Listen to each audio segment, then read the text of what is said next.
Ren came at it with a background of theater, film, technology. I brought in visual arts, and Lethan brought in the storytelling. This was the story that we based our claymation project on. It was a lucky dog, and then the second tales. When I first opened the books in Steamtown, I noticed immediately all the maps that were in here.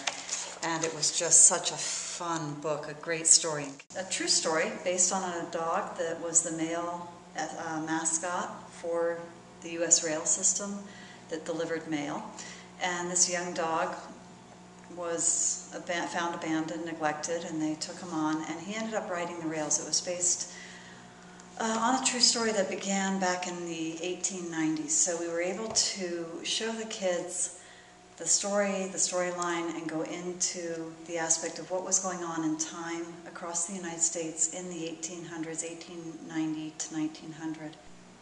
When we decided that each child or each group would form together, we had 14 groups, each would choose a state. So then they had to actually draw a huge map of their state. They had to decide what was currently, at least in the 1890s, 1900, what was there. But they had to actually research, of course, the mountains. They labeled mountains, rivers, and then added towns, and they chose a town that their fictional story, even though it was sort of based on what would have happened or could have happened in history. When we did the claymation, we started with reports. Everything in their state had to be spelled correctly, capitalized correctly, so we were sticklers for that.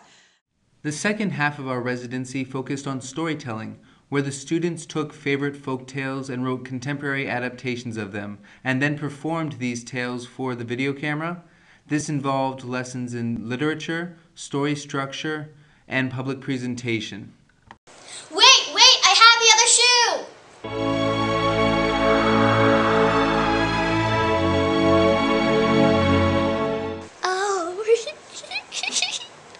We also worked with alliteration and just helping the students learn how to alliterate, and we did that through the interviews, through the on-the-scene interviews while they were searching for Oni. We have an Oni sighting. This young man saw Oni getting chased by a bear. Yeah, there was a bear in a bush and a big bird. Did the bear bite the bird? No, the bird bit the bear. What about Oni? He got away. And there you have it. Birds, bears, and Oni be gone. We split up into groups where the kids worked together, four to five in each group.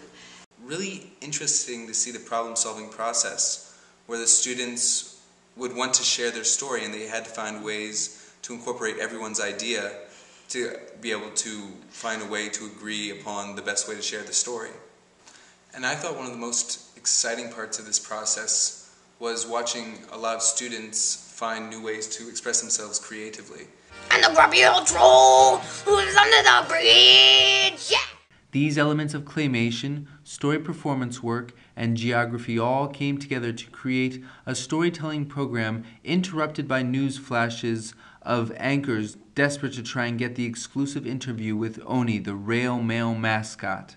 And in the end, they almost found him. Hi guys, it's Delaney. I found Oni and we're ready. What? We found Oni! This is it, we found Oni! Let's go to Delaney!